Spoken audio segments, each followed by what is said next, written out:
Logo em seguida, daqueles piquetes fechados que vocês viram, eles são soltos nesses piquetes ao ar livre. São amplas áreas com capim, geralmente tífito ou coast cross.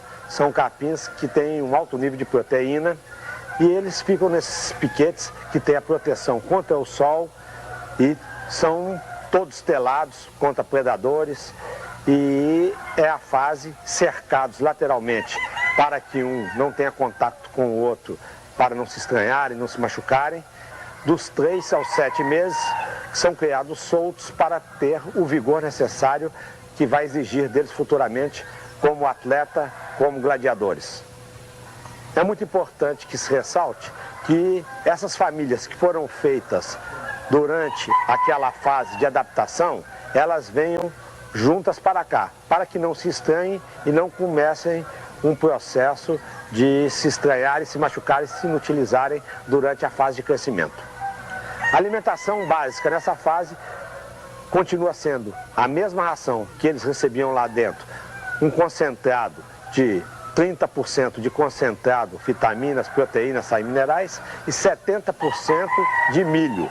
E a natureza continua com esses capins e os bichinhos da natureza que os ajudam a criarem fortes e vigorosos, e a verdura da horta que a gente tem também, sem agrotóxico, que é muito importante que não tenha nenhuma contaminação, sendo uma alimentação 100% natural. Eles têm as vacinas normais de toda a avicultura com as datas marcadas de dias, vacinas essas controladas pelo veterinário e um controle semanal de ave a ave para ver se tem algum tipo de doença, corize ou qualquer outro tipo de anomalia para ser retirada e curada numa enfermaria fora deste ambiente aqui para não contaminar os outros que estão numa fase de crescimento. Finalização. Aqui começa a fase mais importante da criação. É o momento da preparação e da observação do animal. Tratador e criador passam a observar as características de cada animal, conhecendo suas aptidões e possibilidades na vida futura de combatente. Logo depois que eles vêm do piquete, os frangos são presos nessas mini baias. São baias que eles têm em torno de a dimensão 1 metro de largura por 4 metros de profundidade por 2 metros de altura. São uns mini galinheiros que eles ficam separados dos outros e podem caminhar e desfrutar de toda a liberdade como se estivessem soltos. Porém, eles estão numa fase de crescimento, vão receber uma alimentação especial para pegarem mais conformação física, óssea, dar mais beleza à empenação, e também são operados nas barbelas e na crista para ficarem com a aparência de verdadeiros galos combatentes. Nessa fase, a alimentação é uma alimentação mais rica em proteínas, sais minerais, aminoácidos, principalmente grãos. Ela recebe alimentação também de verdes. Quando os frangos fazem de 9 a 10 meses, eles devem ser operados. Isso aí, o excesso de cristas e barbelas são recomendados que sejam retirados. Normalmente aqui na cocheira da Toulon, a gente anestesia eles e tomam anti-hemorrágicos. A partir da data que eles vêm para esse tipo de confinamento, nós recomendamos que seja alimentado apenas uma vez ao dia. Geralmente, logo após a hora mais quente, em torno de 5 a 6 horas da tarde, tendo luz suficiente, porque é a hora que eles estão com mais fome, que se alimentam melhor. Logo após a alimentação, que é em torno de 80 a 100 gramas, a alimentação é retirada e é colocada água, que também eles bebem apenas uma vez ao dia, porque o vício da água constantemente pode motivá-los a brincar com a água, botar a água dentro da baia e fazer uma lama e se infestarem com vermes e outras coisas mais. Então, a comida e a água, logo após eles tenham comido e bebido, deve ser retirada imediatamente. Esses mesmos frangos, quando atingem 10 meses de idade, eles começam a ser manipulados.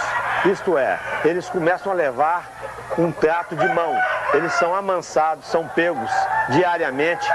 E nessa fase eles são observados para ver quais são os que têm mais aptidão para o combate.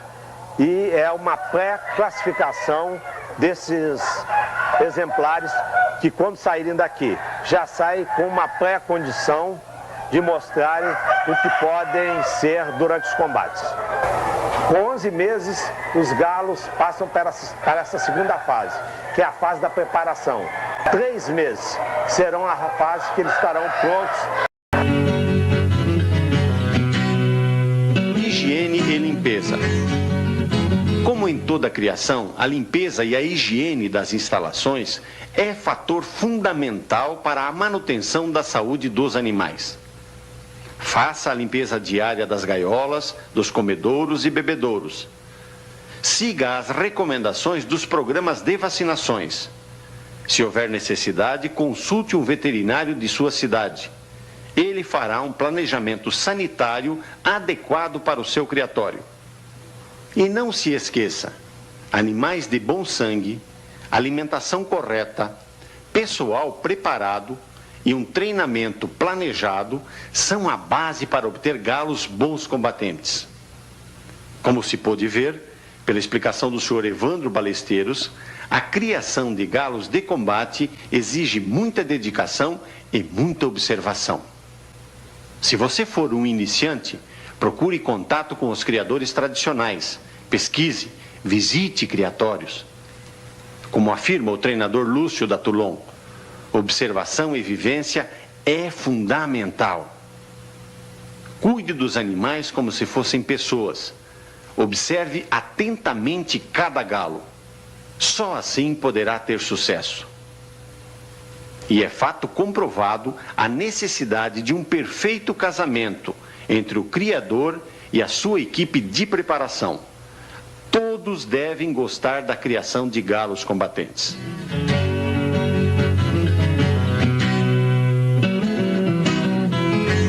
O conselho que eu dou para os galistas que estão querendo adquirir bons galos seria procurar nas grandes cocheiras, nos grandes criadores, aqueles galos que foram selecionados, foram criados e que foram escolhidos por essas cocheiras. Esses galos, com um certo tempo, eles, às vezes, acontece um certo acidente, ou a idade, ou um problema que eles possam ter na vista durante um combate. Esses galos são os melhores galos para cruzar. São galos de criadores tradicionais, são galos que foram escolhidos por esses criadores, mas eles são galos descartáveis também.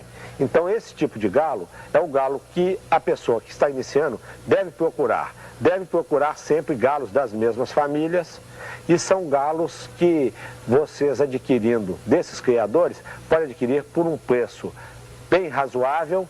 São ex-combatentes, são os galos que podem gerar os melhores futuros frangos e futuros combatentes. O criador aqui no Brasil que deseja se iniciar no criatório de aves combatentes, antes de tudo ele tem que ter vocação. Isso é uma coisa que nasce com o indivíduo.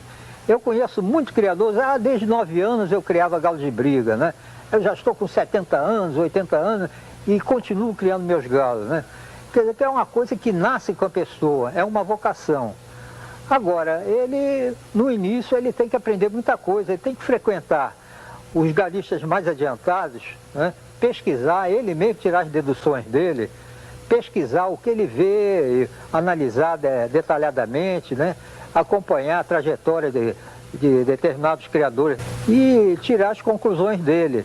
E visitando um ou outro, fazendo uma visita como quem não quer nada, ou arranjando amizades, ele vai adquirindo, né, esse status para se tornar futuramente um galista, que ele tem que aprender a alimentar, a criar os pintos que brigam desde uma semana já estão brigando, e treinar os galos, né, saber curar as doenças e, principal, saber fazer os cruzamentos, né?